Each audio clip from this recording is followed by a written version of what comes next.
Hey, what's going on, everybody? Hope everybody's doing well. Listen, I want to thank everyone for subscribing. I hope you continue to share the videos and like the videos and make comments. Like I said, I try to read every one of them. If I don't get to every one of them, just know that I appreciate everything that you do, all right? So let's get to the videos. Because I have been having some problems out of my eyes, and they gave me these blue light glasses. These actually aren't my permanent glasses. These are like a temporary pair, just until my real glasses come in. But I was getting my eyes tested because I've been having some problems out of my eyes because I've been editing so many videos and doing so much work as far as for our YouTube channel.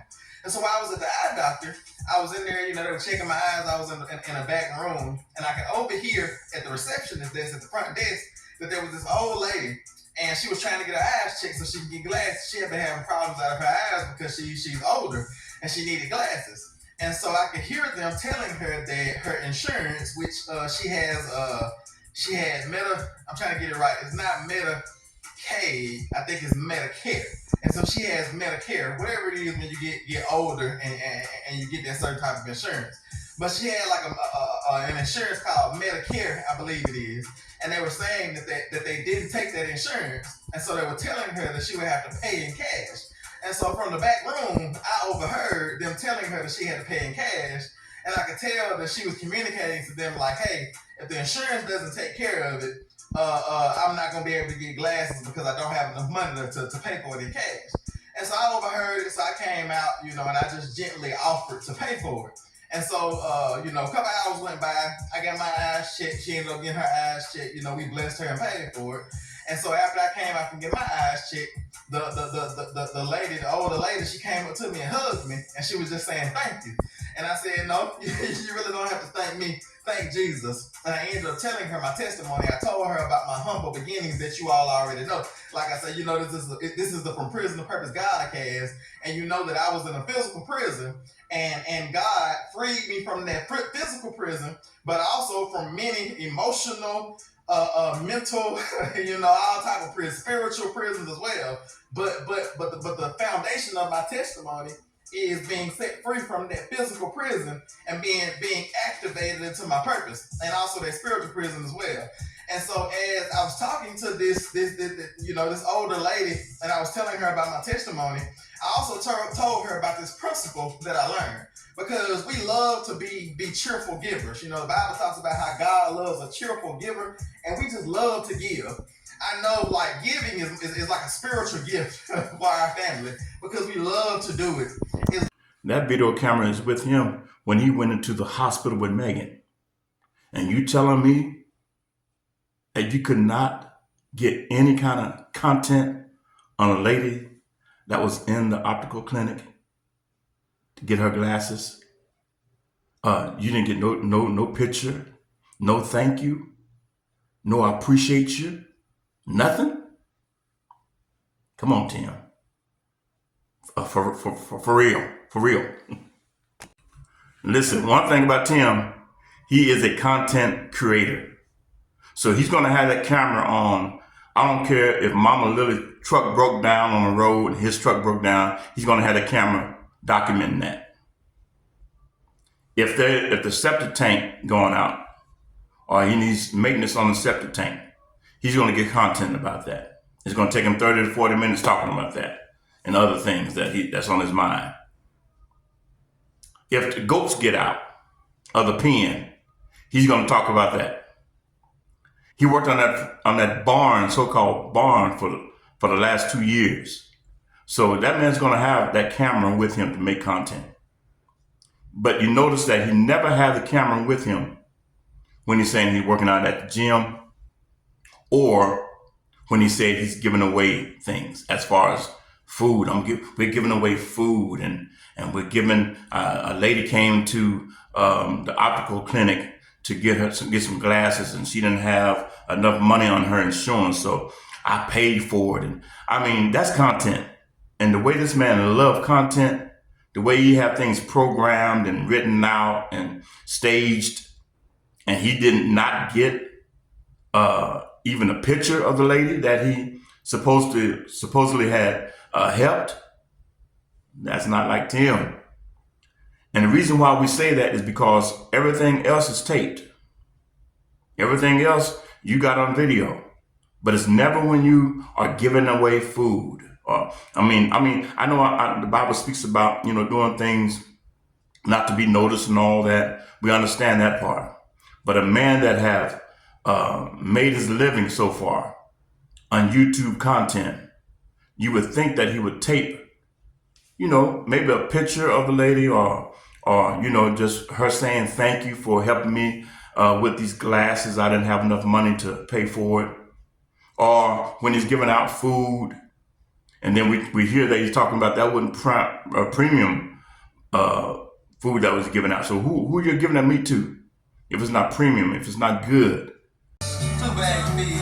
That's too bad. It was super sharp one. You didn't even have to push hard. Barely. That's the gift. That's right. That's all how sharp it is. Watch, I got my crew with me. Let's get this thing put in this place.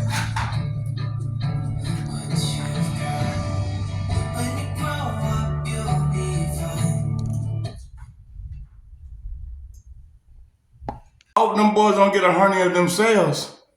Lifting those 50-pound bags of feed, and there Tim standing in the doorway, just sliding the bags over while they do all the heavy lifting. But he's the one that's going to be tired. He's the one that's going to need a cup of coffee after he finishes, or a ham sandwich. Oh my goodness. Come on, Tim. For real.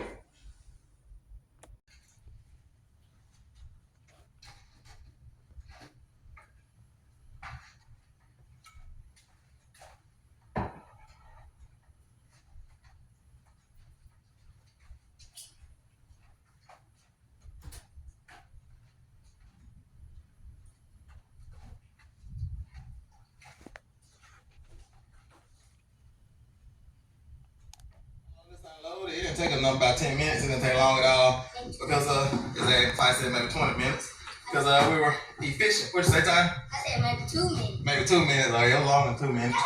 But we did it efficiently. And Tim Jr. only cut through 2 bags with cutting the plastic with the box blade. He didn't realize how sharp his box blade was. But that's good for him to get some good practice and realize how sharp it is. So we got 20,000 pounds of hog feed here. And then we have 1,000 pounds of all stock sweet feed. And this sweet feed, we use that to mix with the hog feed. And we also feed the sheep this sweet feed as well. And any other animal that we have, like I said, we can feed that to the chickens or whatever, but we do buy chickens, ducks, we can feed that to anything. Rabbits, anything like that. Like I said, that's why they call it all stock. And it has 12% protein in there and a bunch of other minerals. Let's see what all it has. It has crude protein, crude fat, fiber. I just feed the hogs just sweet feed is because the hogs need a vitamin called selenium. And we had problems out of our hogs one year. The baby hogs, the baby piglets, would go lame on their front legs and wouldn't be able to walk and they would die. And we would just feed them sweet feed. But there was a different type of sweet feed that we were feeding them. And that sweet feed didn't have selenium. But now, so since then we've been feeding them hog feed. And we were paying $21 for a bag of hog feed at Tractor Supply because we moved so far away from the co-op that we used to go to when we lived in the city, and we'll be passing through coming here.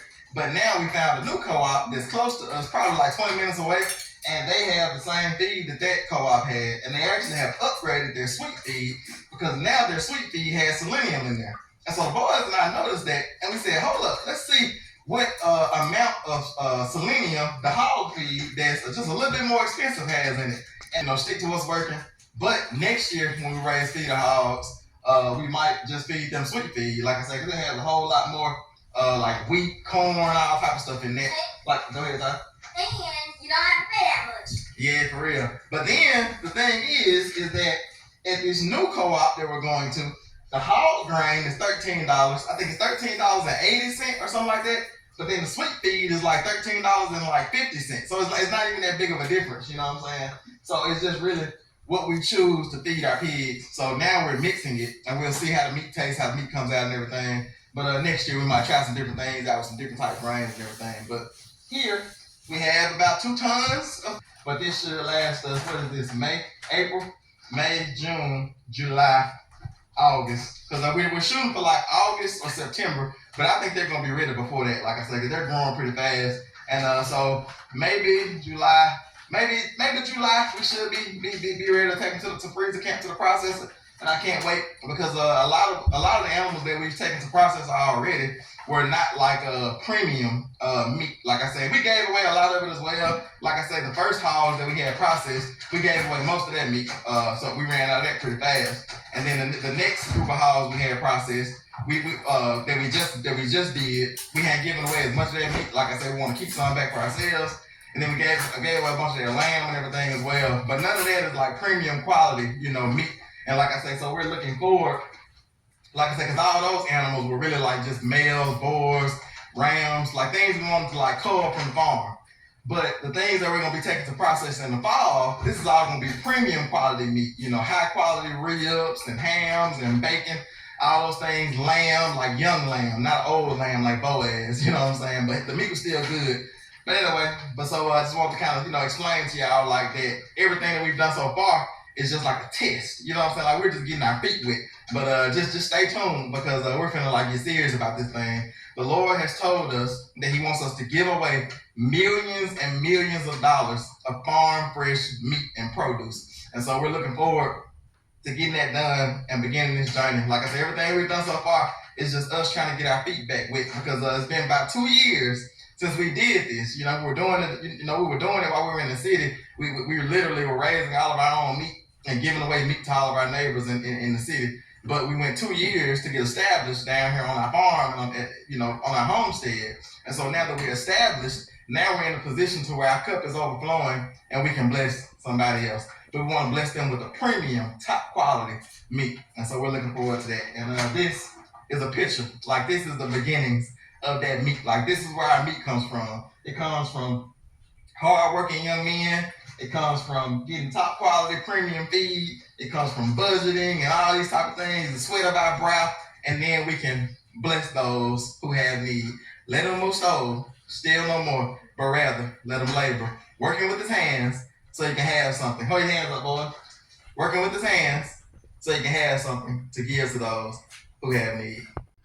So my question is, who are you giving that meat to, Tim and Megan? If that meat's tainted and was not premium, you shouldn't be giving it out to nobody except to your dogs. That's what it was good for. And then how are you going to give millions and millions of people pounds of meat with 3 pigs? Now, I know Jesus fed 5,000 with 2 fish and 5 loaves of bread, but brother, you're not Jesus. And to have only 3 pigs on your property, I mean, you can't feed millions and millions of people from those 3 hogs or 5 hogs that you got. And there's a clip out there. It's kind of too far back for me to try to find, but I know some of y'all that's been on here for a while, y'all seen that clip where he had that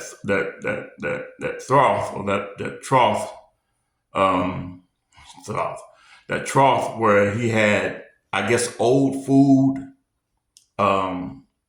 was stored there and had been used for a while or whatever. I don't know the circumstances of it. It's a clip that he did months ago where he went out there and there was food in the trough and there was a lot of maggots on it. Maggots just indulged in that old food.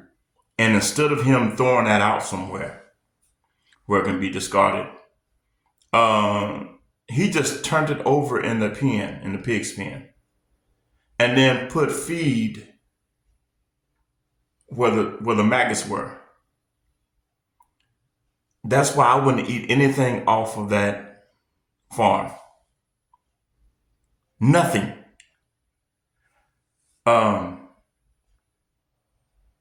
There's a way that you do things in order to give good food, good meat. You keep a place clean. You keep it sanitized. You give him certain feeds. I know he's talking about the feed that he's getting now. But you don't just give them anything, especially when you're going to present it as quality food for people to consume. And that clip made me sick. I mean, I was sick to my stomach when I seen how he just emptied that trough out, and with all those maggots, and instead of him cleaning it out, washing it down, he's going to put feed back in that nasty trough. So, millions and millions of food, quality meat, premium meat to millions of people. Not with 3 hogs. Like I said, Jesus did it with 2 fish and 5 loaves of bread. And that was just 5,000 people. You're talking about millions and millions of people. And you only have 3 hogs so far on that land. You got 3 feeding hogs, and then you got, I don't know what those other pigs are, those black pigs are. They look like wild pigs. But anyway, let's get back to it. And it's like I learned so much from him. But this one day, I was talking to him about buying more property. You know what I'm saying?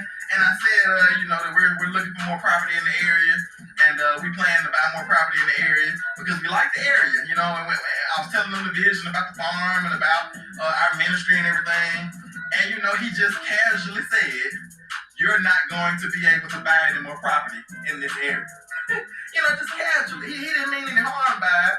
But it's like I said at the beginning, things like that should keep a man riled up for a while. And since that day, I not only have purchased another piece of property in this area, but I've purchased 2 more pieces of property in this area. And I've not only purchased 2 more pieces of property in this area, but I've purchased 2 more pieces of property in this area in cash, debt free.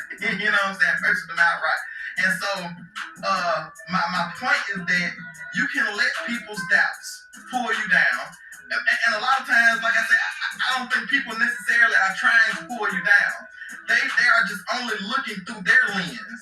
And it's like you can shut yourself down and stop learning if you immediately get offended and then don't allow yourself to take something positive from that situation. Because from that situation, with him saying that I wouldn't buy any more property, that I wasn't, he put a limitation on me. You know what I'm saying? I don't know why. I don't know what the reason was. But it's like he put a limitation on me and said a certain thing. But when I heard that, all I heard was, I'm going to buy so much property in this area. I'm about to buy all the property in this area. But what the literal thing was that he said was, you're not going to be able to buy any more property in this area. But I didn't hear that. and it's like what I heard kept me riled up for a while, because I heard I'm about to buy so much property. I'm about to buy all the property. You know what I'm saying? Okay, now y'all just seen that. This man had become so materialistic that is overwhelming. It has taken over his mind, his psyche. He doesn't realize that you're not really debt free when you're owning so much land. You're still going to have to pay taxes every year on those acreage, unless you have rental homes on the property, or you're leasing it out for people to raise cattle or to raise vegetables or garden or something like that, and you lease it out. But he's not talking about none of that. And if he does talk about it, it's going to be years in the making, because he never finishes anything. He never completes anything.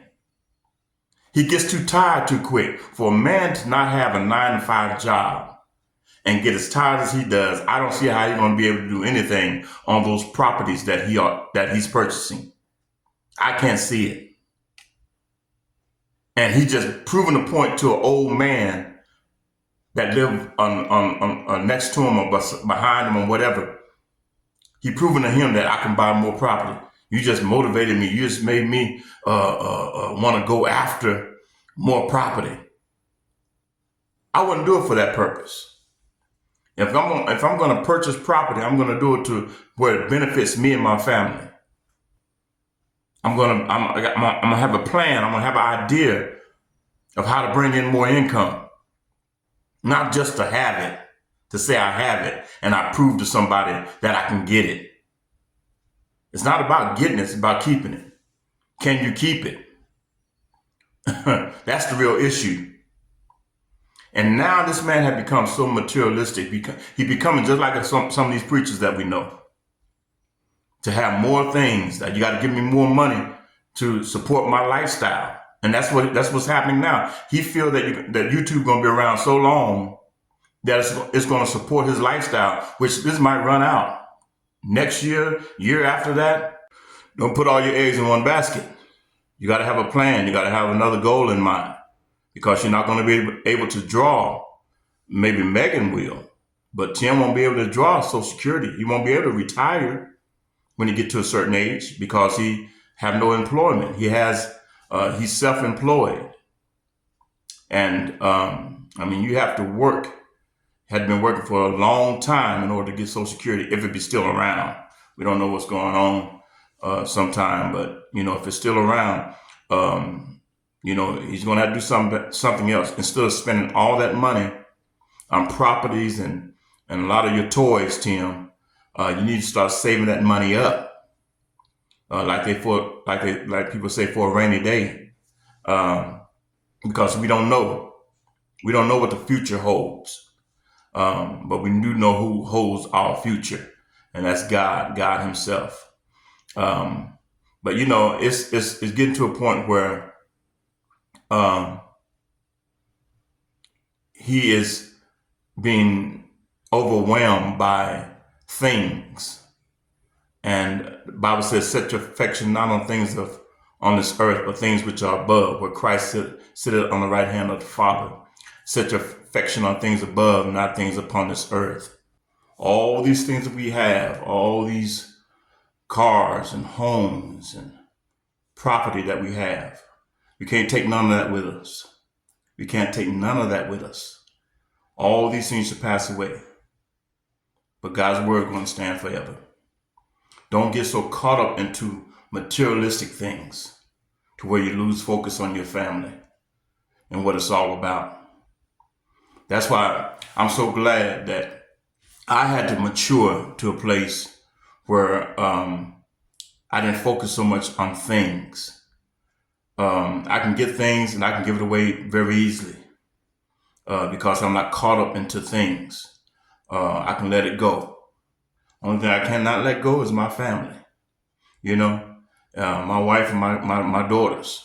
And I love my family, my biological family. I love my church family. But materialistic things, they come and go, but God's word is going to stand forever. It'll stand through the test of times. Though the storms may be raging in your life, you got to be anchored in the Lord. Your strength is in Him, not in things. Your joy is in Him. The joy of the Lord is my strength. Not the things that the Lord give me, but the joy of having God in your heart, having peace of mind, being filled with the Spirit, walking in the Spirit, that you don't fulfill the lust of the flesh. Those are the things that motivate me. Knowing God, knowing who He is, not things. So Tim, brother, don't get so caught up, man, to a point where you lose focus on what's really important. And that's your family. All right. So y'all continue to pray for this family and others. And like I said about that